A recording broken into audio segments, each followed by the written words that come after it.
মমতা বন্দ্যোপাধ্যায় ও অভিষেক বন্দ্যোপাধ্যায়ের ছবি সরিয়ে মঙ্গলবারই তাঁর অফিসে জায়গা করে নিয়েছিল নরেন্দ্র মোদীর ছবি।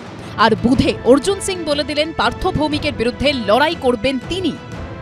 ব্যারাকপুর থেকে প্রার্থী হচ্ছেন, এটা কনফার্ম আছে। ব্যারাকপুরে লড়বো, পার্থ ভৌমিকের বিরুদ্ধে লড়বো, আপনি নিশ্চিত থাকুন। সেটা কি দল, কোনো দলে না নির্দল? না, সেটা দলেই লড়বো। আমি উইদাউট টিকিট যাই না, ট্রেনে কোনোদিন উঠিনি ছোটবেলা থেকে আজ পর্যন্ত।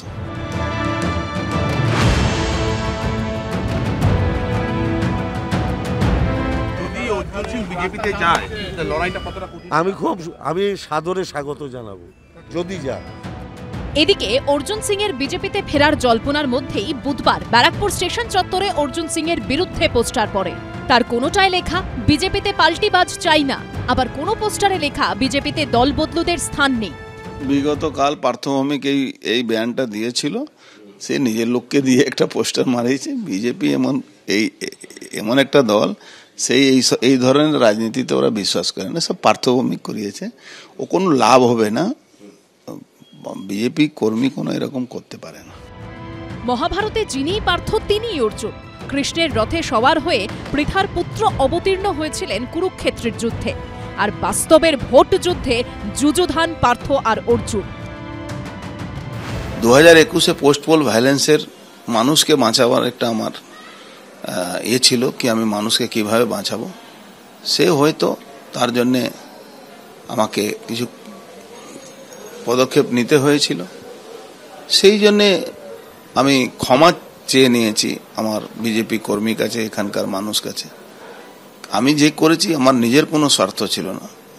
যেভাবে অত্যাচার হচ্ছিল, যেভাবে এলাকা লুট চলছিল, রাহাজানি চলছিল, হাজার হাজার ছেলেরা চাকরি থেকে বেকার হয়ে গেছে, সেই জন্যে এই পদক্ষেপ আমাকে নিতে হয়েছিল।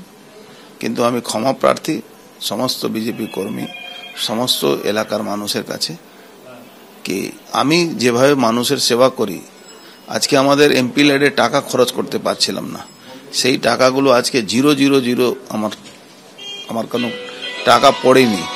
বন্ধু অর্জুন সিং এর প্রতি আমার শুভেচ্ছা আছে। আমার ধারণাও যে কাজটাই করবে অনেক ভেবেচিন্তে করবে।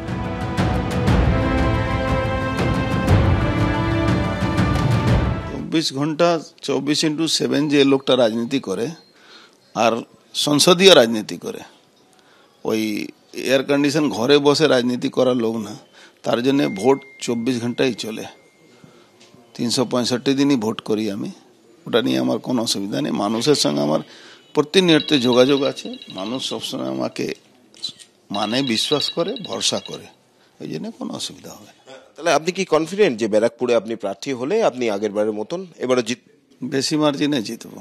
আমি জানি আমার গণদেবতা হচ্ছে মানুষ। মানুষ যাকে চাইবে সে হবে। আমার এরকম নির্দিষ্ট ধারণা নেই যে আমি হবই, আমাকে ওই চেয়ার আঁকড়ে পড়ে থাকতে হবে, এরকম ব্যাপার নেই। আমি জানি মানুষ যদি মনে করে পার্থ ভৌমিক তার দীর্ঘ রাজনৈতিক জীবনে একটা লোকের উপরে অত্যাচার করেনি, কারুর ঘর ভাঙেনি, কাউকে খুন করেনি, একটা কালচারাল ছেলে, সবার সাথে সম্পর্ক রেখে চলে, একদম লো প্রোফাইলে থাকা ছেলে, কোনোদিন কারুর উপর উদ্ধত্ত দেখায়নি, তাহলে ব্যারাকপুরের মানুষ আমায় গ্রহণ করবে। সব মিলিয়ে ভোট ঘোষণা হওয়ার আগেই চরমে উঠেছে রাজনৈতিক তরজা। সমীরণ পাল, ব্রতদীপ ভট্টাচার্য ও অনির্বাণ বিশ্বাসের রিপোর্ট, এবিপি আনন্দ।